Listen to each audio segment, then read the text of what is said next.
Hello, folks. I want to welcome you to another Right Designs.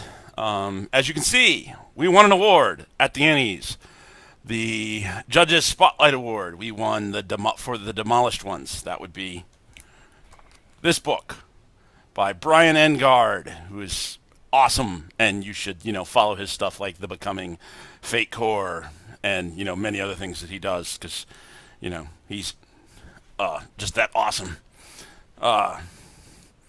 So, for those of you who don't know, at the ENnies, sorry I don't have the medal. I gave that to Brian Engard at the ENnies because that's how I feel, how strongly I feel about his contribution to this book. That it would not have won the award if it were not for Brian.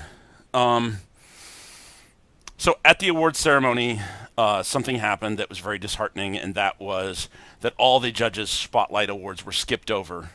We were not awarded. We didn't get to go up on stage until after the award ceremony was over for the big group picture. We had to come up and collect ours at the end. That was an error on the presenter's part. I can't really blame anybody. It's a one-time thing. It'll probably never ever happen again because that guy is never ever going to let that happen again. But it was disheartening. We didn't get to come up. We didn't get to go on stage. We didn't get to give our speeches. So this is my speech for the ENnie Awards. So first and foremost, I would like to dedicate this award to Brian Engard. This project would not have happened without Brian. It would not have gone nearly as far as it did. I came up with the original idea that I wanted a puzzle piece plot game where you woke up with amnesia, and that's all I really had as an idea. And I took it to Bill Collins, who eventually became the editor, who I'd also like to thank. And he wasn't available at the time to do this type of deep design work. I wasn't available to do it, and I also didn't feel I had a strong enough grasp of Fate. I didn't have the time. So, letting go of my own ego, I reached out to Fred Hicks, who I'd like to thank for letting us use the Fate license to be able to do this. And he got us in touch with a guy named Brian Engard, who he recommended. And Brian came on, didn't know me from Adam, took a lot of trust, came in and just made one hell of a manuscript. And while it was sitting there, he even went back and revised it again. And it became a much better book than it originally was. I'd also like to thank Hugo Salas. That is his amazing cover work, and he did all the interior art save the cartography, which was done by James Devon Knight Hazlett, who I'd also like to thank. I'd also like to thank Claudia Burgos for her work on doing the excellent stationery that we have, trade dress, and for doing the logo for the Demolished Ones. And I'd also like to thank Marie Small, who this book wouldn't be a book.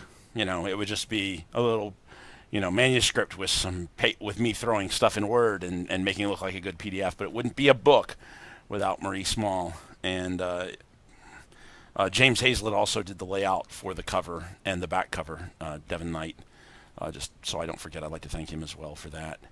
Now that I've got all the thank yous out of the way, I want to say about the ENnies, I think this really was the Kickstarter ENnie. Nearly every nomination, except from some of the major companies, this was done. These products were done as the Kickstarter. Even the big winner, being Monty Cook's Numenera, was a Kickstarter project. So to me, this at the ENnies, you could really sell that Kickstarter improves the quality of work, and all of these products are out there and released. So it shows that Kickstarter works, and that yes, there are things like Quantum that happen, but it comes down to here's Hugo Salas's cover. Here's all the interior art that he did.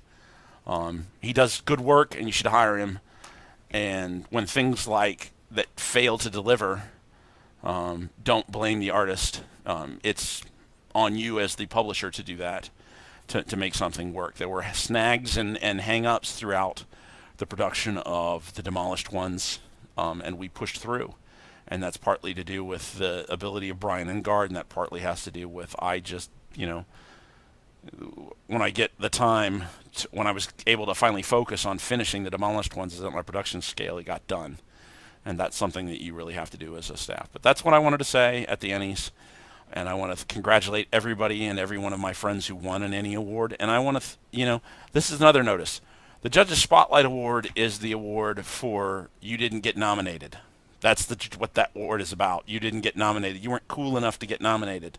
So I want to dedicate this as well to all the people who got nominated and did not win. I've been out there. I've been out there twice. I had 2 books get nominated in the same category and still didn't win. So I feel for you folks. So if you're still a little disheartened about that, understand it really is an honor to even be nominated for the ENnies. It is so tough, less than 2% of them. And for those of you who think Paizo always wins, just remember, Paizo has never been nominated for Best Writing, and it's never won an ENnie in that category. And it has actually been beaten by a small little third-party company called 01 Games. I was there. That was the ENnie year that I lost as well in that same category for Best Electronic Book. So they are not an unbeatable giant, and they do really good work, and I want to thank them again as well. So that's my overly long ENnie because you couldn't yank me off the stage. Moving on from there, I want to talk about something that's not so exciting and not so fun. This is a little more somber. It's still fun for me because I want to celebrate him, but that's Josh KtFish7 Guillion, Josh Guillion of Adventure Week. He was their go-to layout guy. He was one hell of an insightful reviewer. He did one hell of a review of the Demolished Ones, and I got to be pretty good friends with Joshua. We spent up many a late night, and I'm going to try to get through this without tearing up, so please understand that I care a great deal about Josh, and I still do. I spent many a great night up with Joshua talking about artwork, talking about different layout, talking about the industry, talking about writing, talking about gaming. One of my favorite things to do was to show Joshua, all the new neat art that we were coming out with, and he was with me through all of the Demolished Ones and through Lords of Gossamer and Shadow. All of the artwork I'd get to show him all the time, and we had just, I just got to show him the Secrets of the Bravo.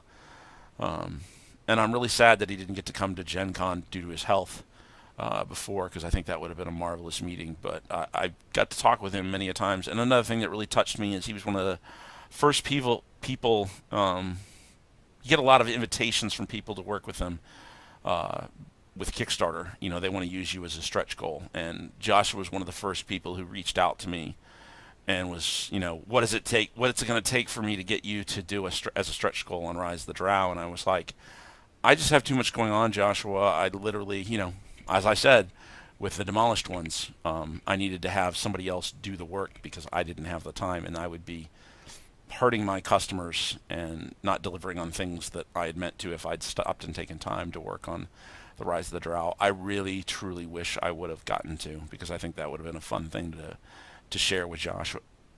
But, I shared a lot of his work on reviews that we had done, and I got to share a lot of the artwork and talk about layout and so forth. But Joshua was a really interesting guy. He, even with all the issues he had in his medical, and it was a heart condition that he'd had several strokes and finally passed away because he had a broken heart. And he had a real love for gaming that you don't see very often. I mean, a bright, shining love of life, and that carried over into his love for gaming. And I'm really going to miss him. And Joshua, I love you, and I'll see you beyond the veil. Thanks, folks. It's a very short thing I wanted to say today. I'm going to be on vacation for the next 5 days. My birthday is the 3rd, so I will be in Ohio with family celebrating that as we go over the Labor Day weekend as well. I'll talk to you later, folks. Bye.